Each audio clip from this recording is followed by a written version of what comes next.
இது எல்லாருக்குமான வார்த்தை அல்ல.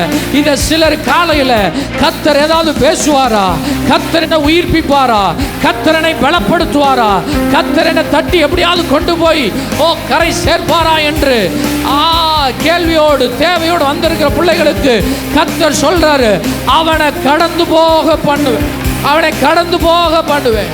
அவன் கடந்து போவான், அவன் கடந்து போவான், அந்த மனிதர்களை கடந்து போவான், அந்த எதிர்ப்புகளை கடந்து போவான். கடந்து போய் நிற்க நான் அவனை பலப்படுத்துவேன்.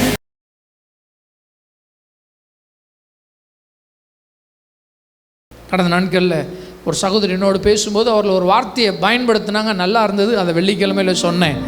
ஆனால் சில வார்த்தைகள், சில சம்பவங்கள், சில நபர்கள் இதெல்லாம் நான் ஃபேஸ் பண்ணும்போது நல்லா கொஞ்சம் ஆவியில் பலப்பட்ட நேரங்களில் இதை கடந்து போயிடுவேன். புதன்கிழமை இரவில் என்னோடு பேசினார்கள், ஜெபித்தார்கள். அப்போ அவங்க சொன்ன ஒரு வார்த்தை எனக்கு ரொம்ப பிடிச்சிருந்துச்சு. அதை நான் உருவிட்டேன், அவங்கள்ட்ட உருவிட்டேன். என்ன வார்த்தை? நான் எல்லாவற்றையும் இணைஞ்சிருவேன், சொல்லுங்கள், கடந்து போயிடுவேன். ஆமாம், வாயை திறந்து சொல்லுங்கள். ஆமாம், ஏன்னா கிறிஸ்தவ உலகத்தில் இது ரொம்ப பிரபலமான பிரசித்தமான வார்த்தை. ஆமாம், நம்ம எல்லாரும் ஆராதனைக்கு கடந்து ஆமாம், பல பஞ்சாயத்துகளை தாண்டி இப்பொழுது நான் கடந்து உங்கள் மத்தியிலே நான் நிற்கிறேன் அப்படின்னு சொல்வது போல் கடந்து ஆமாம், கவனிக்கிறீங்களா? நான் வார்த்தை வரும், பஞ்சாயத்து வரும், நிந்தைகள் வரும், அவமானம் வரும். ஆனால் ஆவியில் பலன் இருக்கிற நாட்களில் கடந்து போயிட்டேன், என்னால் அதை கடந்து போக முடியும். நான் எத்தனையோ முறை கடந்து போயிருக்கேன், ஆனால் இப்போது அதில் கடந்து போக முடியல அப்படின்னாங்க. நான் அந்த வார்த்தையை எடுத்துட்டேன். ஆமாம், எத்தனை பேர் கடந்து வந்திருக்கிறீங்க? காலையில் 7 மணியை கடந்து வந்தது போல் உங்களை பார்த்தால் தெரியவில்லையே. சிலர் 1980 கடந்து வராதது போல் உட்கார்ந்து கொண்டு இருக்கிறீர்கள். அந்த 80ல் எங்கள் மாமியார் சட்டை வாங்கி தரேன்னு சொன்னாங்க.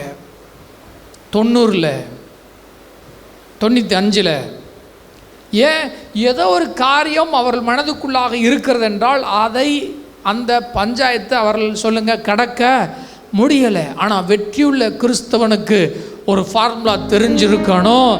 அவன் 1 மணி நேரத்துக்கு முன்னாடி இருக்கிறத கூட சொல்லுங்கள் கடந்து. எத்தனை பேருக்கு புரியுது? நல்லா கரங்களை தட்டும் போது கர்த்தர் அந்த கிருபைகளை உங்களுக்கு தரட்டும்.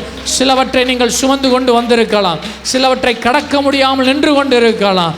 ஆனால் கர்த்தர் சொன்னார், நீங்கள் இந்த யோர்தானை கடந்து ரபா ஷகதனாம் சொல்லுங்க, இந்த யோர்தானை கடந்து. பஞ்சாயத்து மட்டும் இல்லை, யோர்தான்னா செழிப்பு, நல்ல தண்ணி இருக்குது, நல்ல செழிப்பு இருக்குது. ஆனால் அதையும் ரொம்ப திருப்திப்பட்டு அதில் நெஞ்சிடாதீங்க, உட்கார்ந்துடாதீங்க.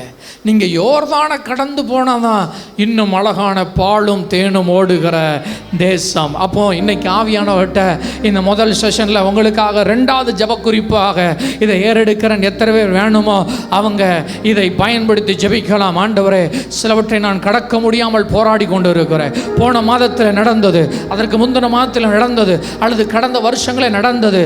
கேட்ட வார்த்தைகள், கேட்ட குழப்பங்களை கடக்க முடியாமல் நான் தேங்கி நிற்கிறேன். ஆனால் இன்னைக்கு காலையில் கர்த்தர் நீர் வார்த்தை அனுப்பி இருக்கிறேன். நான் ஏதோ ஒரு சின்ன செழிப்புகளில், பசுமையில் திருப்திப்பட்டு நிற்கிறேன். ஆனால் இனி நான் நிற்காதபடிக்கு நீர் எனக்கு வைத்திருக்கிற மகா உன்னதமான திட்டத்தில் வேகமாக இந்த சூழ்நிலைகள் எல்லாம் கடந்து போக வேணுங்கிறவங்க மட்டும், புரிஞ்சவங்க மட்டும், இது வேலை செய்யணுங்கிறவங்க மட்டும், அந்த பலன் வேணுங்கிறவங்க மட்டும் காரங்களை தட்டும்போது பெற்றுக்கொள்ளுங்க, பெற்றுக்கொள்ளுங்க, பெற்றுக்கொள்ளுங்க, பெற்றுக்கொள்ளுங்க. இந்த பலனை பெற்றுக்கொள்ளுங்க, இந்த பலனை பெற்றுக்கொள்ளுங்க. அதை கடந்துடலாம், அதை கடந்துடலாம், அதை கடந்துடலாம். இப்போ நீங்கள் சந்தித்து கொண்டிருக்கிற சவால்களை கடந்துடலாம். நீங்கள் கடந்து போய் நிற்கும் பொழுது அங்கு பாலும் தேனும் ஓடுகிற, கட்டாத, நட்டாத, பிரயாசப்படாத, இளைப்பாறுதலுள்ள நல்ல மழை பெய்கிற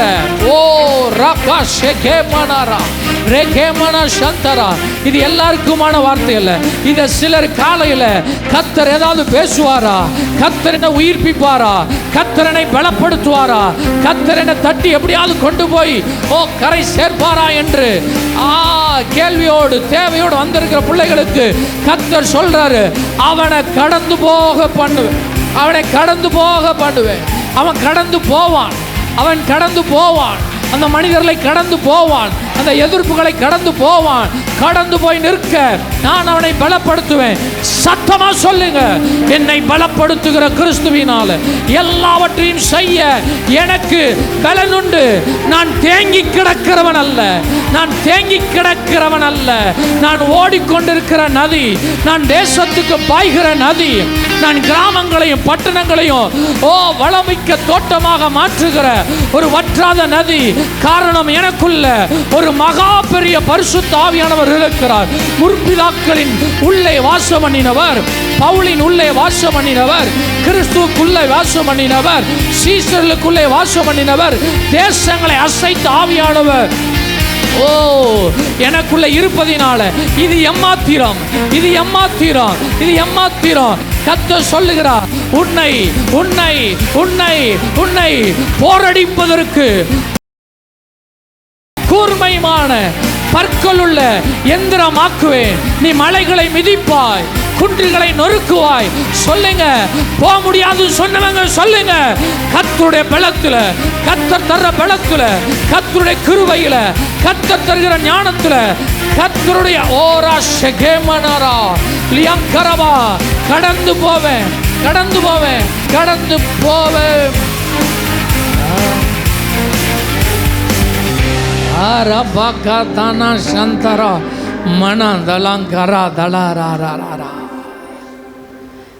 எத்தனை பேர் ஜெபிச்சீங்க? இன்னையிலிருந்து நீங்க பார்ப்பீங்க, நீங்க பழச பேச மாட்டீங்க. ஆமா, பழைய கசப்புகளையும் காயங்களையும் பேச மாட்டீங்க. நீங்க சொல்லிங்க, நீங்க தான் அங்கே இருக்கிறீங்க, நான் எப்போவோ அதை கடந்து வந்துட்டேன். நீங்க தான் அதை நினச்சிட்டே இருக்கிறீங்க, நான் எப்போவோ அதை கடந்து வந்துட்டேன். பிசாசுடைய தந்திரம், சொன்னேன், தீமையான உலகத்தில் தீமையான காரியங்களை கொண்டு வருவது மட்டுமல்ல, அதை மனதில் வைத்து அதையே தியானிக்க வைப்பது தான் பிசாசின் தந்திரம். போன வார செய்தி என்னன்னு கேட்டா சொல்ல மாட்டீங்களே, வராது. ஐயோ மறந்துட்ட. போன வாரம் அல்ல, போன வருஷம் யாரோ ஒருத்தர் ஏதோ ஒன்று பேசினதை கூட என்ன செய்ய முடியல, மறக்க முடியல. யாரோ ஒருத்தர்.